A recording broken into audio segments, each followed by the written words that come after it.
Meus irmãos, boa noite a vocês todos. Eu os saúdo com a graça e com a paz do Senhor Jesus.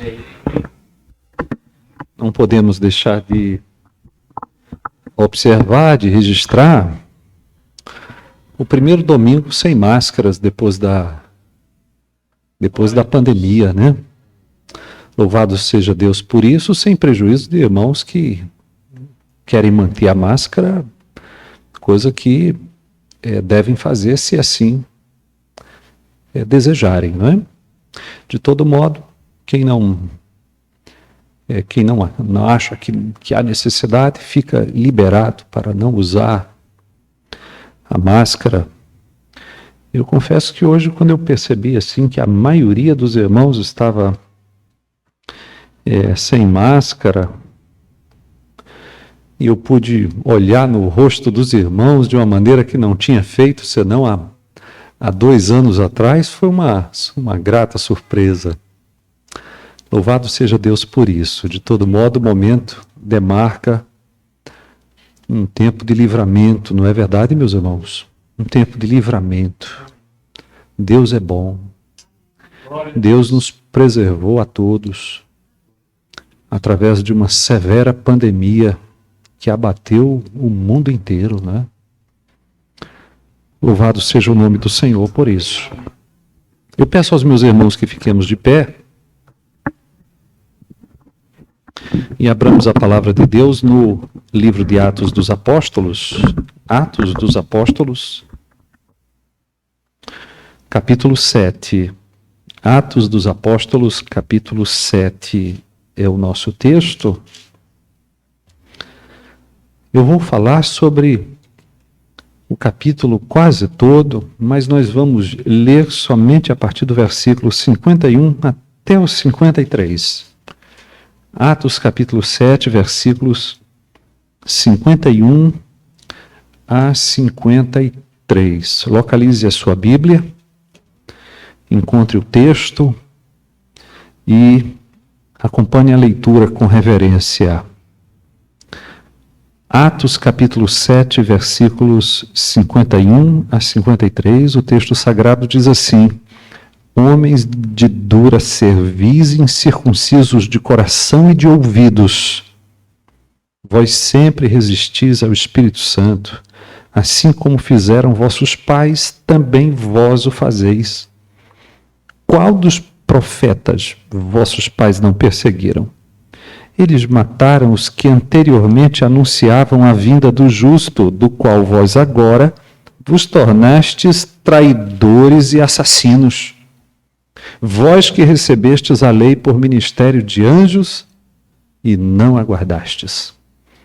Essas são as palavras finais de Estevão, pelo menos as palavras finais que lhe foi permitido falar. Provavelmente, como nós vamos perceber aqui, ele tinha mais alguma coisa a dizer, mas foi impedido. Senhor, nós buscamos a Tua face nesta noite. Obrigado pelo culto que nós podemos oferecer a Ti por meio de Jesus.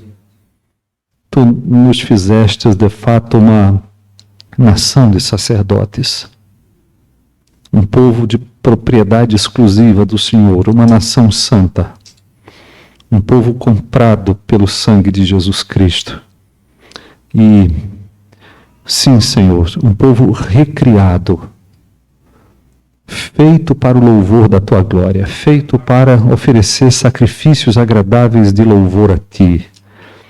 E Tu nos fizeste por meio de Jesus, a cada um de nós, sacerdotes. Recebe-nos e o culto que neste exato momento nós oferecemos a Ti com a Escritura Sagrada, com a Palavra de Deus. Nós oramos em nome de Jesus. Amém? Assentai-vos.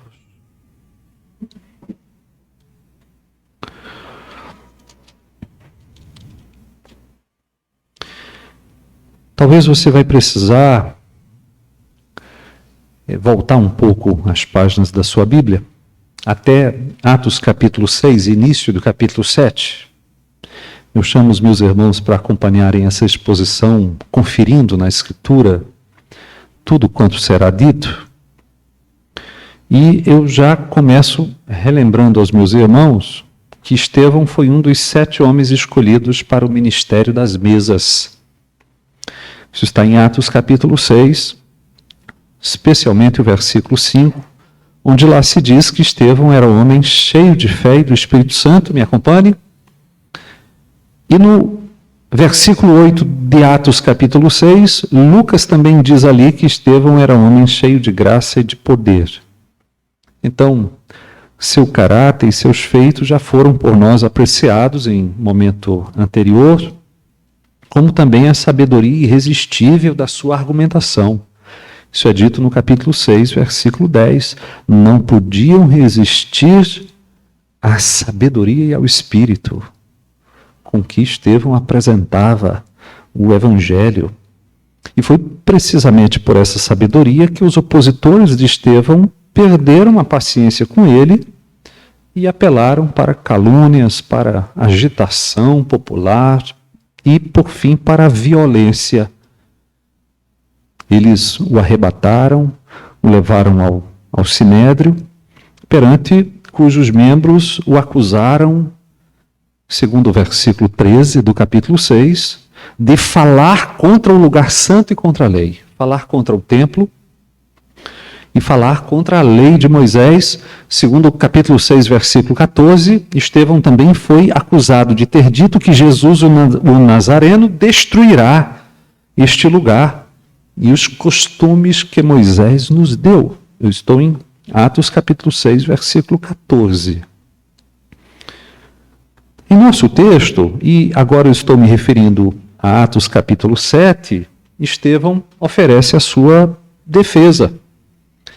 Nessa defesa, o nobre diácono faz uma espécie de retrospectiva seletiva da história de Israel, concentrando-se em 4 períodos básicos. Ele passa pelo período dos patriarcas, fala sobre a ida da família de Jacó por meio de José e comenta sobre a escravidão no Egito.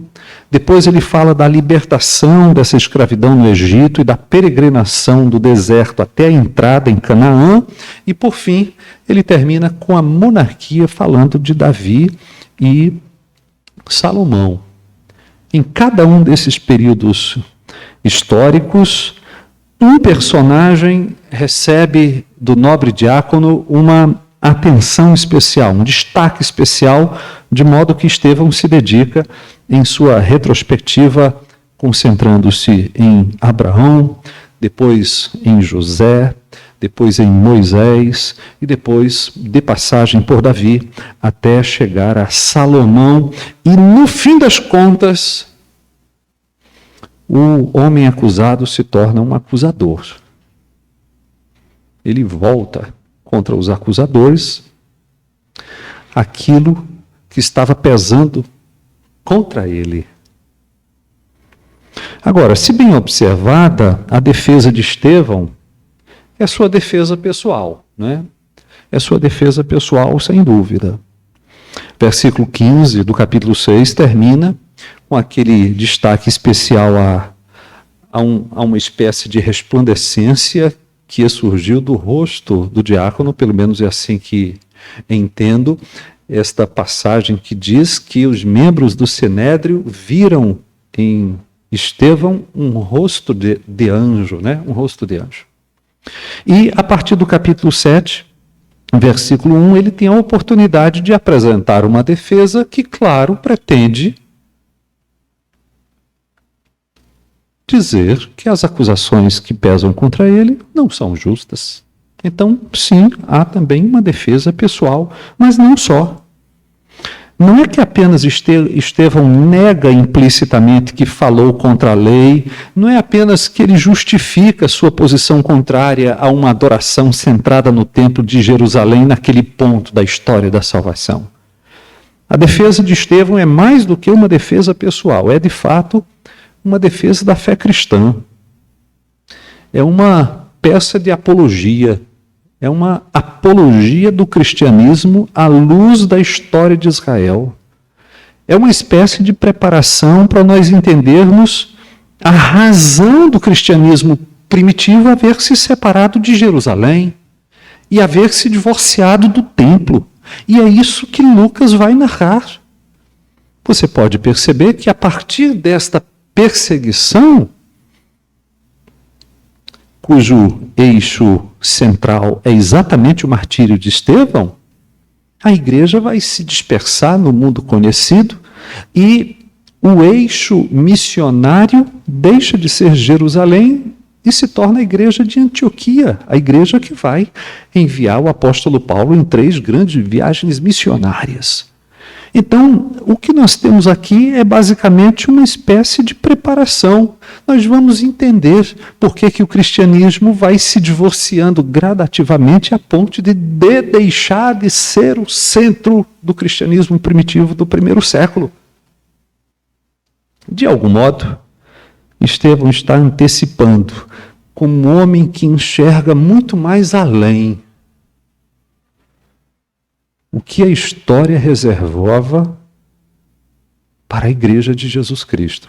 Os meus irmãos estão me entendendo, sim ou não? Isso vai ficar mais claro na medida em que formos passando pela defesa de Estevão. O final da defesa, em tom acusador, eu levei os meus irmãos logo para esse final, para que nós não lêssemos 53 versículos. Levei os meus irmãos logo para o versículo 51, e aí vocês percebem que o final da defesa é carregado de uma acusação. O acusado muda as coisas, muda o tom da conversa, se torna ele o acusador, e provavelmente ele havia pensado num grande finale, talvez semelhante àquele visto nos sermões anteriores de Pedro. Pedro também havia acusado a sua audiência. Estão lembrados ou não? Pedro também havia acusado a sua audiência, mas Pedro havia convocado ao arrependimento, convocado à conversão, com a promessa de perdão de pecados. Provavelmente, Estevão faria isso também. Ocorre que quando ele estava na parte da acusação, ele foi violentamente arrebatado, foi arrastado pela cidade, levado para fora de Jerusalém, onde foi apedrejado até a morte. O resultado é que os ouvintes de Estevão ouviram somente a acusação. Não tiveram a oportunidade de ouvir a convocação ao arrependimento. Quero saber se os meus irmãos estão me entendendo bem, sim ou não, gente. Muito bem, ditas estas coisas, nós vamos ao texto, e aqui eu já quero ver com você que no capítulo 7, versículo 1, Estevão dá início à sua defesa, e logo no versículo 2 ele o faz de maneira bem respeitosa, não é? Empática, varões, irmãos e pais. Em outras palavras, ele é um deles. Ele é um deles. E a sua primeira abordagem, logo ali nos versículos 2 a 8, leva em conta o período patriarcal, com ênfase em Abraão. A partir do versículo 9, Estevão segue para tratar da ida da família de Jacó ao Egito, com ênfase em José, e trata também do período de escravidão. A partir do versículo 20, Estevão se volta à libertação do Egito e então vai tratar da peregrinação do deserto. Aqui ele enfatiza Moisés até a entrada de Israel, liderada por Josué na terra de Canaã. E, por fim, há uma menção a Davi e Salomão que foi o construtor do templo. O final, então, como disse para vocês, é uma dura acusação contra os acusadores, interrompida pela ira, uma ira incontida dos judeus naquele momento, momento em que o diácono foi arrastado para o martírio por apedrejamento.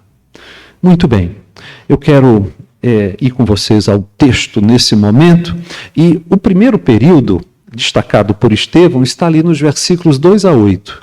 Eu vou passar rápido, é apenas uma lida rápida no texto, somente para vocês localizarem. Então eu peço a vocês toda a atenção e peço que vocês confiram a passagem que está sendo referida aqui por mim. Sobre Abraão, nós temos basicamente 3 fatos destacados por Estevão. O primeiro é o chamado do patriarca lá na Mesopotâmia, capítulo 2, segunda parte, versículo 2, segunda parte, até o versículo 4. Nos versículos 5 a 7, nós temos uma promessa, a promessa de uma terra, e no versículo 8, a aliança sendo sinalizada e selada pela circuncisão. Então veja, versículo 2, Estevão começa dizendo, o Deus da glória, o Deus da glória. Esta é uma citação de Salmos 29, versículo 3. O salmista disse assim, apenas ouça, ouve-se a voz do Senhor sobre as águas, troveja o Deus da glória. Troveja o Deus da glória. O Senhor está sobre as muitas águas. Então, Estevão já começa a sua defesa resgatando um salmo que menciona o Deus da glória para relembrar que a manifestação do poder soberano de Deus está sobre toda a criação. Porque era exatamente isso que o salmista estava dizendo, o salmista do Salmo 29, não é? Então, talvez a menção já insinuasse que a presença de Deus não pode estar contida no tabernáculo de Moisés ou no templo de Salomão, porque, afinal de contas, o condutor da história, o Deus de Israel, é o Deus da glória. O Deus que, segundo o salmista, está sobre todas as águas, o Deus que manda em todas as coisas, o Deus cujo poder e majestade se estendem por toda a terra e por toda a criação. Mas Estevão lembra que o Deus da glória apareceu a Abraão, segundo o versículo 2, na Mesopotâmia, na terra entre os 2 rios, não é? Na terra dos caldeus. Quando ordenou a Abraão que saísse da sua terra, da sua parentela, para uma terra que ele mostraria, isso está no versículo 3, e então Abraão, diz o texto, que Abraão obedeceu a Deus, saiu de Ur dos caldeus, foi habitar em Harã, onde novamente Deus lhe apareceu e lhe trouxe finalmente para Canaã. Isso está no versículo 5. Em Canaã, Abraão não recebeu a terra a princípio. Recebeu sim uma promessa de que a terra seria da sua descendência, apesar de não ter filho. Estevão observa isso no versículo 5, mas a posse da terra não ocorreria antes da descendência do patriarca ser peregrina em terra estrangeira, onde seria maltratada e escravizada por 400 anos. Isso está exatamente aí no versículo 6. Abraão, pois, foi peregrino em sua própria terra. Olha que coisa. Depois dele, sua descendência seria peregrina em terra estrangeira. Mas esse não seria o fim da história. A nação opressora seria julgada, a descendência do patriarca seria livre, liberta, para adorar a Deus neste lugar, segundo o versículo 7. A aliança com Abraão seria simbolizada e selada com a circuncisão de Isaque. Isaque nasceu, foi circuncidado ao 8º dia, segundo o versículo 8, e na sequência Estevão passa rapidamente por Jacó e os 12 patriarcas, porque seu próximo personagem a ser destacado é José. Então, já no primeiro momento, nesses primeiros versículos, até o versículo 8 do capítulo 7, Estevão está enfatizando que Deus nunca esteve confinado a um espaço geográfico. E não poderia, portanto, estar confinado a Jerusalém, ao Templo de Jerusalém, sobretudo. Quero saber se vocês estão me entendendo, sim ou não? A recapitulação histórica tem peso teológico. O diácono quer demonstrar alguma coisa. Não é uma recapitulação para simplesmente reler histórias antigas.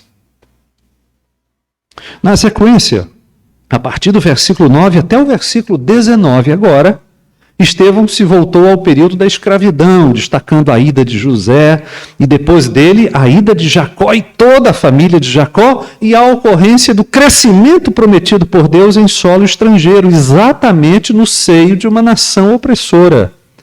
Ele diz no versículo 9 que José foi vendido por seus irmãos ao Egito. Olha o que diz o versículo 9. Mas Deus estava com ele. Onde? No Egito. Deus estava com José no Egito. E Deus livrou a José de suas aflições e o fez crescer em influência, em importância, numa nação estrangeira, tornando-o governador. O primeiro-ministro do Egito, como a gente gosta de falar, conforme no versículo 10. Ocorre, todavia, que houve uma grande fome, inclusive em Canaã, versículo 12. E essa foi a forma pela qual Deus mesmo conduziu Jacó e sua família ao Egito, onde viveram e onde morreram também, versículos 13 a 15. Dizem isso. Eles apenas foram sepultados em Siquém, no sepulcro de Abraão, a única porção de terra que lhes pertencia até então. Isso está no versículo 16. Por fim, Deus cumpriu sua promessa e o povo se multiplicou. Se multiplicou onde? No Egito. Está no versículo 17, inclusive sob o reinado de outro governante que não conhecia José. Versículo 18. Esse rei fez mal aos israelitas a ponto de executar um plano genocida. Versículo 19. Veja que, em sua retrospectiva, Estevão continua pontuando que Deus não está sujeito a fronteiras. Ele foi com José no Egito, assim como havia sido com Abraão, em Ur dos Caldeus primeiro, depois em Harã, antes de ser com Abraão, em Canaã, numa terra que, na verdade, Abraão nunca possuiu. A nação escolhida se multiplicou. Onde? No Egito, onde se tornou um povo numeroso. Além disso, é significativa a lembrança de que o homem comissionado por Deus para trazer livramento da grande fome, e inclusive levar os patriarcas ao lugar onde se multiplicariam, foi odiado. Odiado e vendido pelos irmãos, ou seja, Deus abençoou o homem odiado pelos irmãos. Todos eles reconheceram isso. José chegou a ter a oportunidade de olhar no rosto dos seus irmãos e dizer-lhes: Deus me enviou adiante de vós para conservar vossa sucessão na terra e para vos preservar a vida por um grande livramento.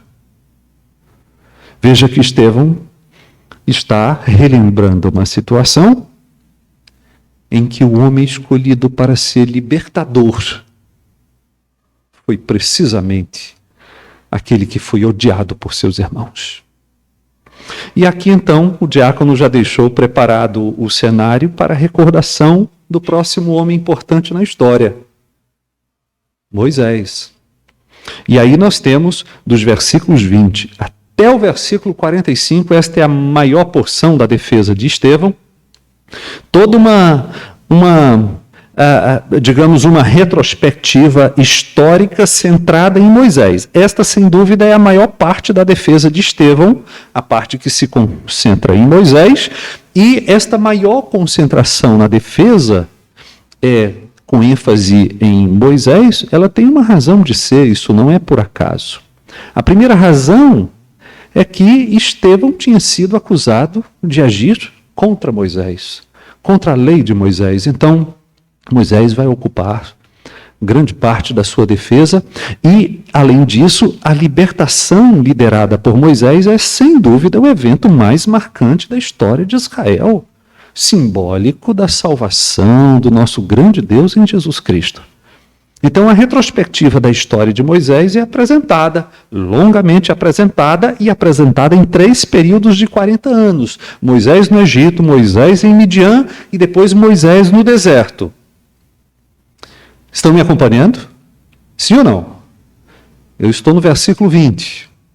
Foi na época em que Israel padecia sob a tirania de Faraó que Moisés nasceu. Ele foi preservado em casa por 3 meses, para em seguida ser encontrado e criado pela filha de Faraó, tendo sido educado na melhor educação do Egito. Isso está nos versículos 20 a 22. Já aqui há indícios de que Deus estava preparando o libertador, pois já se diz que ele era formoso aos olhos de Deus, no versículo 20. E no versículo 1 disse ali que foi educado em toda a ciência dos egípcios e era poderoso em palavras e obras. Então veja que Estevão já está dizendo assim, olha, desde o começo esse homem já estava sendo preparado para a missão que em que Deus finalmente lhe confirmaria. Aos 40 anos, Moisés imaginou que seria recebido por seus irmãos como libertador. Ocorre que um dos israelitas, ele disse, quem te constituiu autoridade e juiz sobre nós? Acaso queres matar-me como fizeste ontem ao egípcio? Isso está nos versículos 23 a 28. Moisés resolveu, ante tais palavras, fugir. E então tornou-se peregrino na terra de Midian. Segundo o versículo 29, foi lá em Midian que ele constituiu família. No deserto do Sinai, Deus lhe apareceu em uma sarça ardente e lhe comissionou para libertar o seu povo, versículos 30 a 34. Vem agora e eu te enviarei ao Egito. Ali está o momento do comissionamento, do chamado de Moisés. Notemos isso, meus irmãos. O homem rejeitado, mais uma vez, era o libertador. Olha o que Estevão disse no versículo 35. A este Moisés, a quem negaram reconhecer, dizendo, quem te constituiu autoridade e juiz? A este enviou Deus como chefe libertador, com assistência do anjo que lhe apareceu na sarça. Eu estou lendo o versículo 35. Então você percebe que Moisés libertou Israel fazendo prodígios e sinais no Egito, no Mar Vermelho, no deserto, durante 40 anos, tudo isso no versículo 36, sendo ele exatamente o homem rejeitado por Israel. Apesar de tudo isso, apesar de todos os milagres e todos os feitos de Moisés, esses feitos estão no versículo 36, a libertação, os prodígios, sinais no Egito, no Mar Vermelho, no deserto, apesar de tudo isso, os pais da nação, oração, diz o texto, voltaram ao Egito, versículo 39, como julgamento contra essa rebeldia, que era uma rebeldia contra Deus e contra Moisés. Contra Deus, por que contra Moisés? Os israelitas foram entregues à idolatria. Olha que coisa. Estevão está dizendo, numa linguagem bem paulina, como nós a encontramos em Romanos capítulo 1, que a idolatria veio como resultado desta murmuração contra Deus. O pecado resulta num julgamento de Deus que entrega o pecador a mais pecado ainda. E exatamente porque Israel se rebelou contra Deus, se rebelando contra Moisés, foi entregue à idolatria. E por isso eles pediram a Arão deuses que os guiassem, afirmando, segundo o versículo 40, que quanto a este Moisés, que nos tirou da terra do Egito, não sabemos o que lhe aconteceu. Por isso, meus irmãos, Deus os entregou à adoração dos corpos celestes. Isso está nos versículos 41 a 43. O povo judeu se tornou idólatra por haver desprezado o libertador. Além disso, Deus revelou a Moisés a planta de um tabernáculo, segundo o versículo 44. O tabernáculo era uma espécie de símbolo da presença de Deus. O tabernáculo era, pois, meus irmãos, um lugar portátil de adoração levado pelos israelitas ao longo de todo o percurso no deserto. esse mesmo tabernáculo foi recebido pela geração seguinte e, na posse dele, os pais entraram em Canaã, liderados por Josué. E isso após considerável expulsão e desarticulação dos habitantes originais da terra, conforme nós conseguimos ler em Atos capítulo 7, versículo 45. Então, você percebe, Estevão continua firme, não é? Qual é o propósito do nobre diácono? O propósito dele é estabelecer que Deus opera fora do templo de Jerusalém. E mesmo fora da Palestina. Deus suscita o libertador no Egito, Deus se revela ao libertador e o comissiona no deserto de Midian, no Monte Sinai. O Monte Sinai é esse lugar importantíssimo do Antigo Testamento, situado fora da Palestina. Era importante para Estevão destacar também que Moisés foi rejeitado por seus irmãos, apesar de haver sido chamado por Deus para libertá-los. Um dos seus irmãos disse: quem te constituiu autoridade e juiz sobre nós? E isto revela bem aquilo que estava no pensamento da nação. Quando Moisés recebeu a lei, os pais quiseram, inclusive, voltar ao Egito e, por se terem rebelado contra ele e contra Deus, foram entregues à mais grosseira idolatria. Toda essa histórica rejeição de Moisés, embora tendo sido ele vocacionado para libertar o povo de Deus, assim como antes dele, a rejeição, o ódio e a inveja de José estava se repetindo ali, perante Estevão, na rejeição de Jesus, o libertador. Além disso, o próprio Deus havia peregrinado com o povo no deserto, não esqueçamos disso. Essa presença do Deus que peregrina com o seu povo está simbolizada na figura do tabernáculo.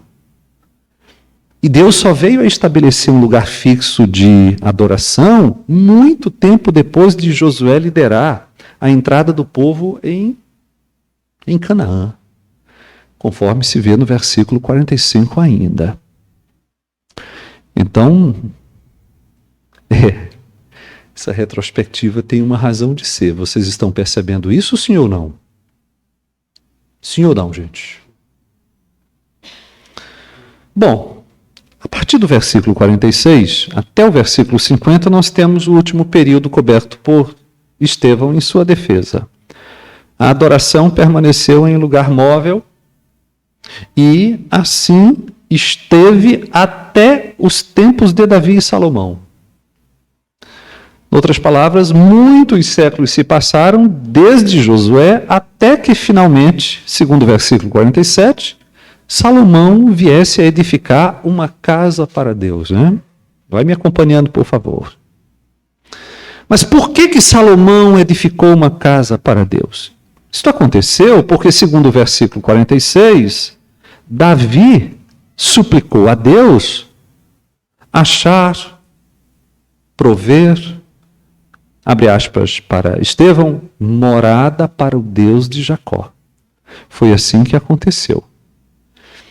Nós devemos entender que a palavra morada como significando um lugar centralizado de adoração, não é? É mais ou menos isso que se pode compreender daqui. Ocorre que quando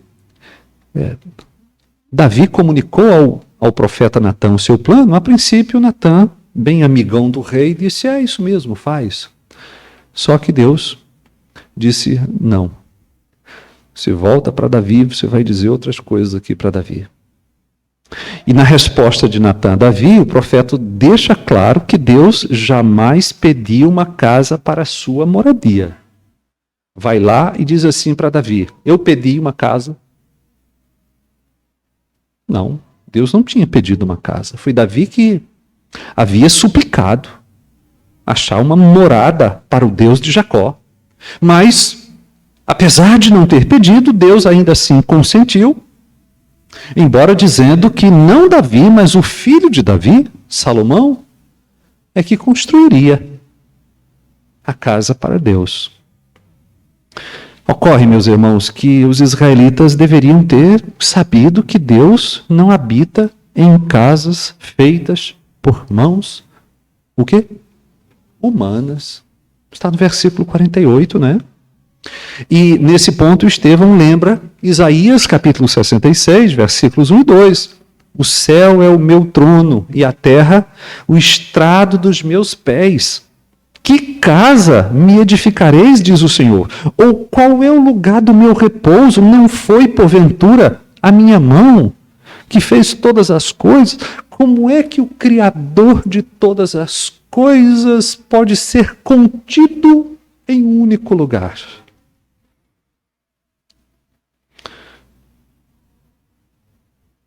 Essa lição foi ressaltada pelo próprio Salomão. Quando Salomão estava inaugurando o templo, ele disse o seguinte: de fato, habitaria Deus na terra? Qual é a resposta que ele espera? De fato, não. Deus não habita na terra. Eis que os céus, disse Salomão, eis que os céus e até o céu dos céus não te podem conter, quanto menos esta casa que eu edifiquei. Veja que humildade de Salomão, em certo sentido, não é? Que maneira evangélica, que maneira bíblica de contemplar a grandeza de Deus. Não é porque foi construída uma casa onde a adoração seria centralizada que nós poderíamos concluir que Deus poderia estar contido naquele lugar. Estevão, portanto, afirma categoricamente que Deus não pode ser contido em construções humanas, nem naquelas que ele mesmo mandou construir, ou permitiu que se construísse.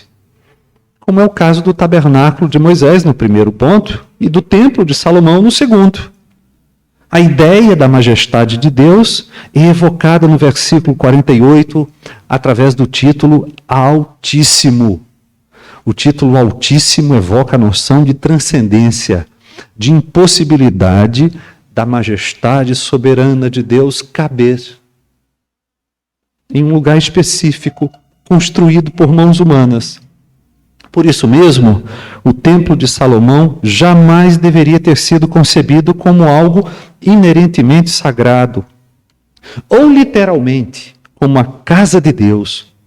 Ele era tão somente simbólico da presença de Deus com o seu povo, e Deus poderia abandoná-lo.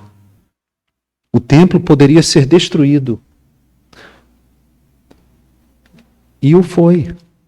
Primeiro em 586 a.C., por Nabucodonosor. 70 anos depois, a sua reconstrução foi concluída, em 516 a.C., mas numa versão muito mais humilde em relação àquela que Salomão havia feito. Esdras informa que havia choro na inauguração do templo reconstruído nos dias de Zorobabel. Mas havia um choro com um certo misto de emoções.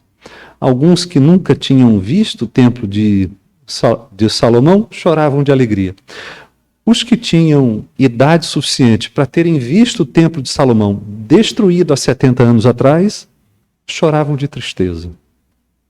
Mais ainda, no ano 70 da era cristã, o templo foi novamente destruído. E sabe quando foi outra vez construído? Nunca mais. Nunca mais. Os judeus voltaram para sua terra, receberam uma grande parte da Palestina em 1948, por força da ONU, da Organização das Nações Unidas, mas até hoje, o Monte Sião pertence aos muçulmanos. Lá está construída a Mesquita de Omar.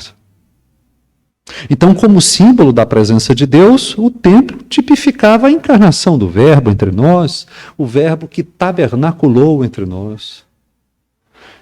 e nós o vimos cheio de graça e de verdade.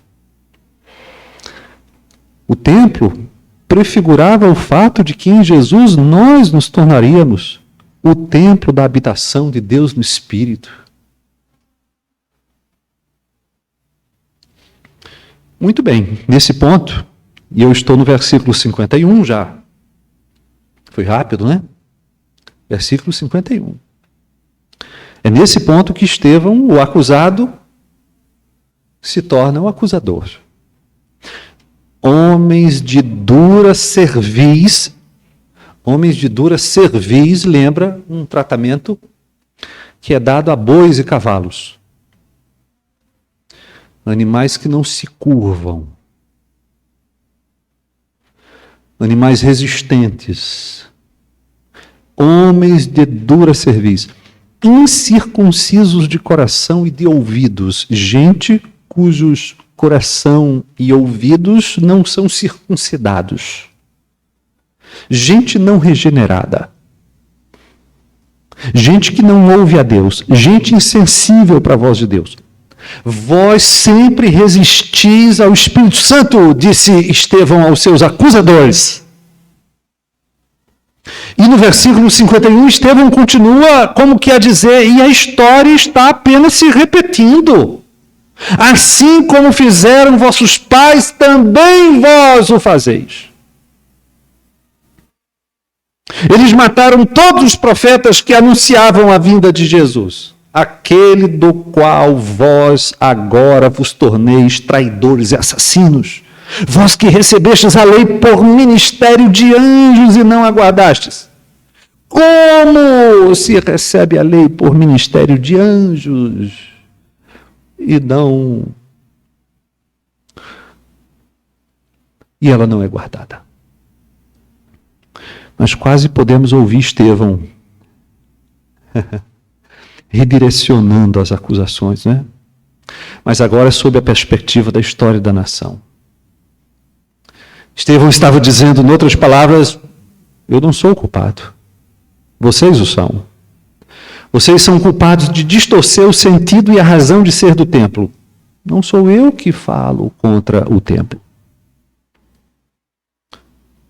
Vocês é que são culpados de distorcer o sentido e a razão do templo. De usar, inclusive, aquilo que foi dado à nação pela misericórdia de Deus como forma de blasfêmia.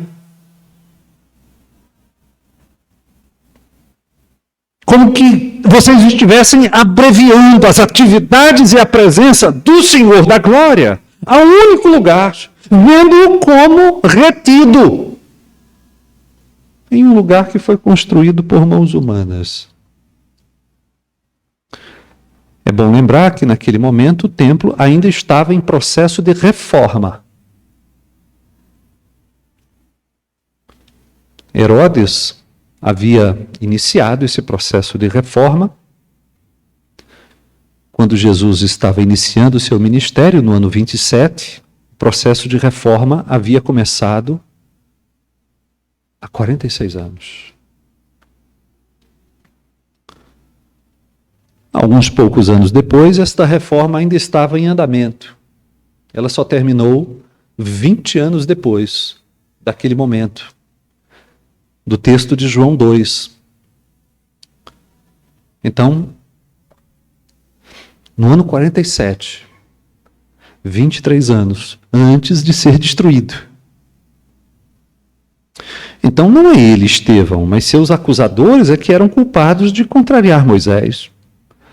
Porque Moisés prefigurou e falou de Jesus, rejeitado pelos acusadores do diácono, exatamente como os antepassados deles haviam rejeitado a Moisés. Deu para entender, sim ou não? Sim ou não, meus irmãos? Muito bem. Em conclusão, Estevão ressaltou 2 temas básicos em seu discurso. Deixa eu só resumir isso para vocês. Primeiro, que os judeus repetidamente rejeitaram os homens libertadores levantados por Deus e rejeitaram a lei de Deus. Homens levantados por Deus para libertá-los foram repetidamente rejeitados. A palavra de Deus também havia sido rejeitada. E agora, Estevão estava olhando para homens que haviam rejeitado a Jesus e rejeitado a palavra de Deus. Esse foi uma linha de raciocínio do diácono. Segundo, os judeus não compreenderam em que sentido Deus lhes havia dado o tabernáculo do deserto e o templo de Salomão. Eles tornaram-se idólatras. Eles começaram a se apegar supersticiosamente ao templo. Chegaram a acreditar em diversos momentos da história que o só fato da presença do templo era garantia de incolumidade. Acharam eles que a presença do templo os tornava imunes aos julgamentos de Deus. Os falsos profetas diziam nos tempos do profeta Jeremias, templo do Senhor, querendo com isso dizer que eles escapariam da ameaça babilônica, exatamente porque ali estava em Jerusalém o templo do Senhor, E eles chegaram a acreditar que Deus morava, literalmente, no lugar que eles mesmos haviam construído. Então, duas linhas básicas. A história, e é por isso que ela está sendo recontada, demonstra, primeiro, que há uma reiteração histórica de rejeição exatamente daqueles homens que foram rejeitados que foram levantados por Deus para libertá-los. Segundo, há uma incompreensão das razões de ser, das figuras. As figuras foram tornadas em realidade. Os tipos foram tornados em finais, em si mesmos. O discurso de Estevão é, pois, uma defesa pessoal, mas, além disso, é uma acusação por terem os judeus, eles sim, rejeitado a revelação de Deus no Antigo Testamento e rejeitado o Messias ali prometido. E rejeitado a nova adoração que o Messias trouxe. Aqui está o texto. Eu quero destacar somente 3 lições importantes que julgo indispensáveis depois deste sobrevoo, não é? Rápido, supersônico, que fizemos em um texto que mereceria um tratamento mais detalhado. Bom, 3 lições indispensáveis. Em primeiro lugar, há sempre um perigo em nós considerarmos as nossas próprias construções como casas para Deus. Olha que perigo. Os judeus caíram exatamente nisso. Ao longo da história, tem sempre havido a necessidade de lutar. Contra o quê? Lutar contra sacerdotes, lutar contra vestes sagradas, lutar contra rituais sacramentais, lutar contra mobília sacra, lutar contra o clericalismo. Vocês sabem o que é clericalismo? Aquela ideia que divide o povo de Deus em clero e leigo. Foi no contexto desse pensamento que Lutero redescobriu o sacerdócio universal de todos os crentes. Então, olha como é que nós somos tendentes. Nós somos tendentes a construir coisas com a força das nossas próprias mãos e depois as considerarmos sagradas. É a nossa natureza adâmica, tentando construir com as nossas próprias mãos coisas sagradas em si mesmas, achando nós que o caminho para Deus pode ser aberto com a força das nossas mãos. Agora pense comigo, como o nosso templo tem valor histórico, psicológico, afetivo, funcional. E Deus nem mandou que construíssemos. Agora veja em que armadilha os judeus caíram quando pensando que porque Deus havia consentido no pedido de Davi e dado a Israel a construção do Templo de Jerusalém, como eles imaginaram que aquilo era garantia da presença e do favor de Deus. Olha o que nós temos. Uma tendência constante de querer abrir caminhos por nós mesmos. De vez em quando acontece isso. Às vezes isso vem por modas. Recentemente teve uma moda entre uma ala dos nossos pastores para o uso da gola clerical. Eu não tenho nada contra a gola clerical. Eu tenho contra o fato de que deva haver ou que haja uma roupa para os ministros, para separar os ministros do povo comum. Será que é essa a ideia? Se for, está errado. Os reformadores não usavam vestes especiais, eles colocavam a toga na hora da mensagem, na hora da exposição da Bíblia. Alguns pastores ainda hoje colocam a toga. A toga era usada no século XVI por juízes, por professores de universidades e pelos pastores. Porque o pastor, ele, pensavam os reformadores, quando expõem a palavra de Deus, eles estão agindo como juízes, porque julgam o evangelho é a chave que abre ou fecha o reino de Deus. E estão agindo como mestres, porque mestres da palavra. Não é que eles mesmos saíam de togas assim no meio da rua. Porque eles se sabiam pessoas comuns. Então a questão não é a gola clerical, é o fato de que existe uma roupa para uma determinada espécie de gente da igreja. Isso não parece bom. Isso não parece bom.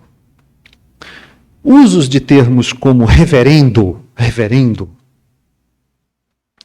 é uso assim querido num certo círculo evangélico e não muito bem quisto num outro círculo, porque acredita-se que esse termo reverendo traz uma espécie de deferência especial, uma espécie de reconhecimento de especialidade a ser dada a certas pessoas. O Dr. Calley tinha dificuldades com esse negócio de reverendo.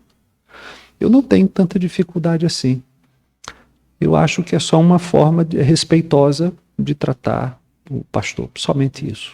Somente isso e nada mais do que isso. Se for mais alguma coisa além disso, me parece que também fica equivocado. Mas tudo isso lembra o quê? Tudo isso lembra que os nossos móveis não são coisas sagradas. Vocês estão me entendendo, sim ou não? As paredes não são sagradas. Essas paredes não santificam.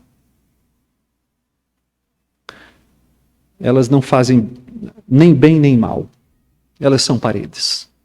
Os bancos não são mobília sagrada. A mesa, o púlpito, tudo isso aqui tem uma razão de ser. Tem uma razão de ser porque tem uma razão de ser funcional.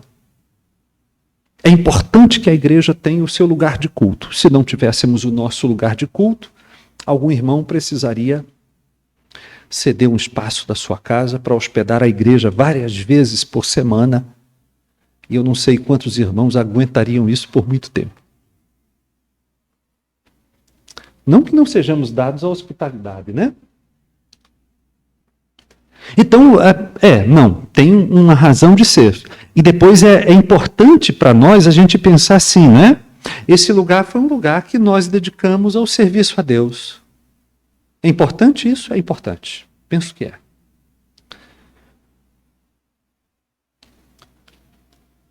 Mas fica o alerta. as nossas mãos não fazem coisas sagradas. Vocês entenderam? E que pensar diferentemente pode significar idolatria. Que nós somos capazes de, com as nossas mãos, fazer coisas sagradas. Quem pensa assim, os pagãos, não é? Em segundo lugar, a defesa de Estevão demonstra como é possível conhecer todas as histórias da Bíblia e ainda assim não compreender nenhuma. Não compreender a sua mensagem. Você acha que Estevão falou quantas novidades aos seus ouvintes? Nenhuma. Não teve novidades. Aqueles homens eram expertos na lei. Havia escribas, fariseus, saduceus, gente versada na Escritura. Então, quantas novidades Estevão falou? Nenhuma. Nenhuma novidade. Isso prova que é possível nós conhecermos histórias bíblicas sem saber qual é a razão da história bíblica. É bonitinho a gente pensar no pai que antes de dormir lê história bíblica para os filhos.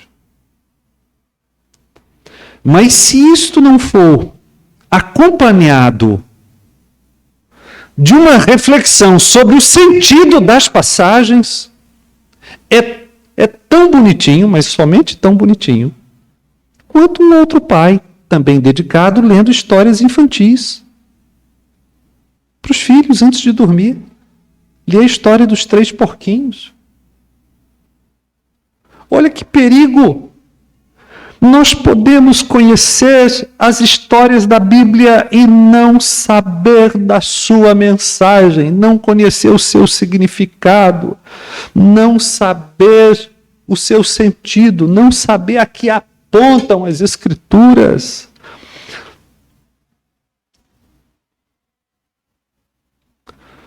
Com isso, Estevão deixou claro que todo o sentido real, todo o significado do Antigo Testamento só é encontrado se lido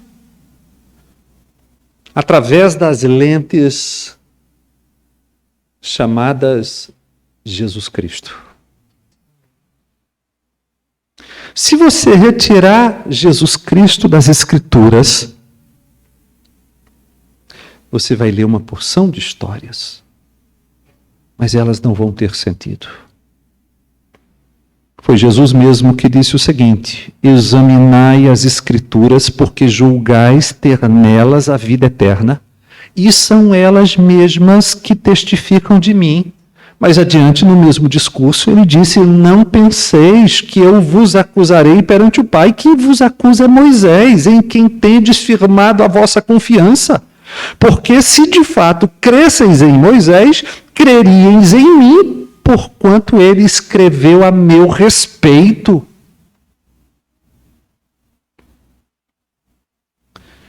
O apóstolo Paulo, escrevendo aos Coríntios, na segunda carta, capítulo 3, diz que quando os judeus leem as Escrituras, está posto em seus olhos um véu. Eles não entendem.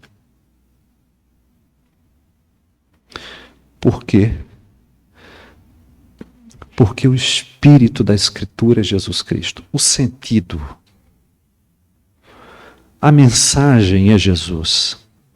Tira Jesus e você vai ter histórias desconexas. Então não é uma questão de conhecer histórias bíblicas, mas além disso de entender seu sentido e como em todas as coisas elas apontam para Jesus Cristo.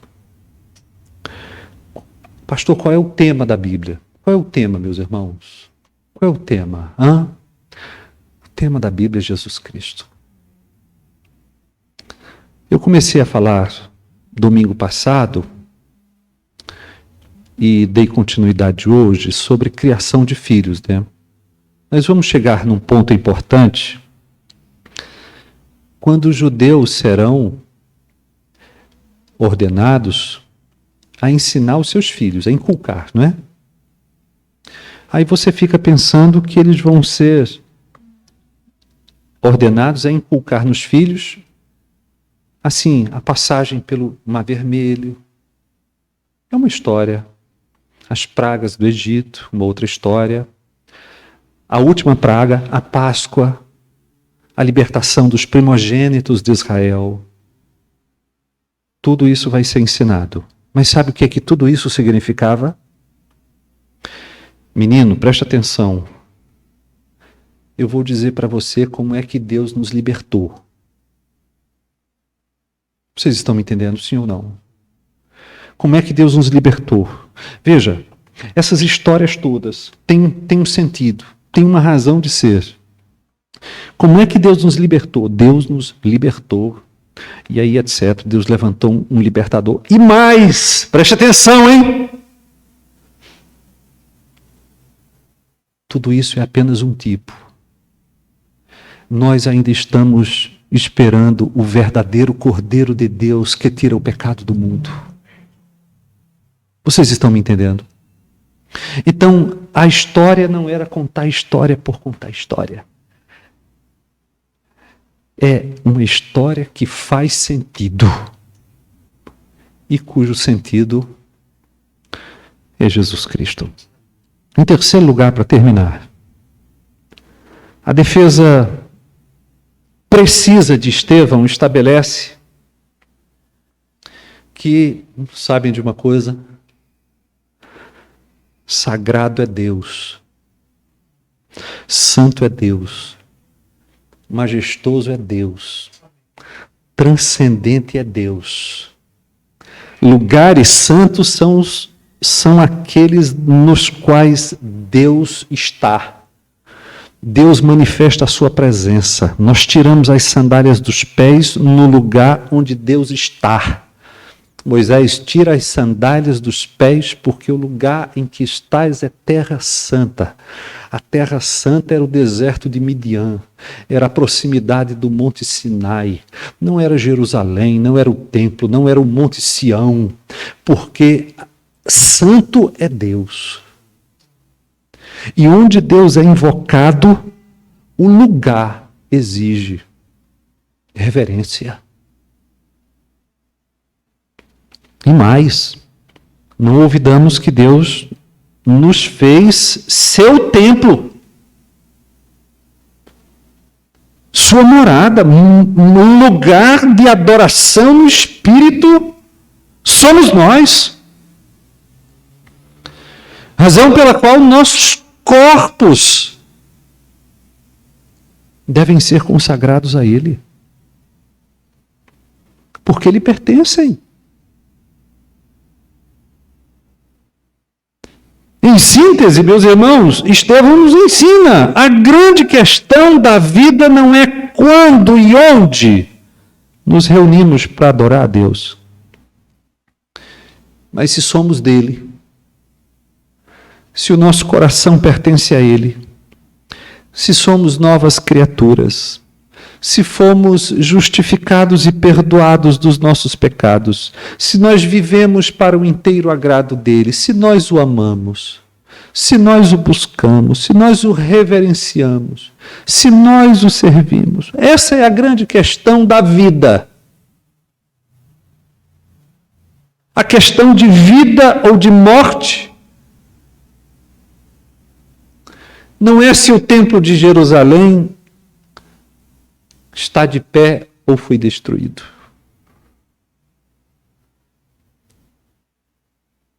É se pertencemos a Deus. E se o nosso coração é dele. Porque se não pertencermos a Deus, e se o coração não for dele, se a vida não estiver consagrada a Ele, a religião não vale nada. Agora, convenhamos, né? Nesse momento, teve uma explosão de ira, porque em dizendo estas coisas, Estevão estava afirmando, na verdade, o seguinte: sabe tudo isso que vocês estão fazendo? Recentemente perdeu todo o sentido. Ah, é, seu Estevão? Então, veja o que vamos fazer com você. E é sobre isso que nós vamos tratar no próximo encontro. Entendemos? Fiquemos de pé.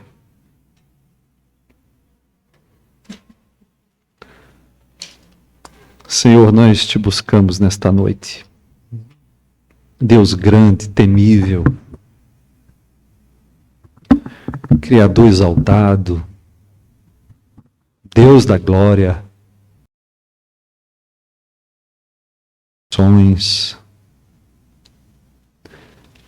aquele totalmente outro, totalmente diferente, incomparável. Um Deus que não pode ser domesticado, não pode ser preso, retido, contido, não se submete às obras humanas, não se confina nas construções humanas. O caminho para ti, Senhor, só pode ser aberto por ti. E nós te buscamos nesta noite porque tu nos disseste qual é o caminho. Jesus Cristo o disse: eu sou o caminho, a verdade e a vida, e ninguém vem ao Pai senão por mim. Por isso, Senhor, em teu nome, Jesus, que nós servimos a Deus nesta noite. Ajuda-nos a te servir todos os dias da nossa vida. A nossa religião não pode ser de uma vez por semana, de um encontro semanal, 3 ou 4 horas aos domingos, encontros esparsos. A nossa religião precisa se manifestar onde quer que estejamos ao longo da semana. Ela não termina agora, ela começa agora. Ela começa sob tua graça, melhor, ela recomeça. Recomeça. Uma nova semana, com uma nova graça, com um novo impulso da tua parte, com um novo volver de olhos para Jesus e Jesus crucificado e ressurreto. É assim que nós começamos a semana, Senhor. Dá-nos força para te servirmos todos os dias, todas as horas. Faz da nossa vida o culto que te é devido, para que o culto da igreja faça sentido.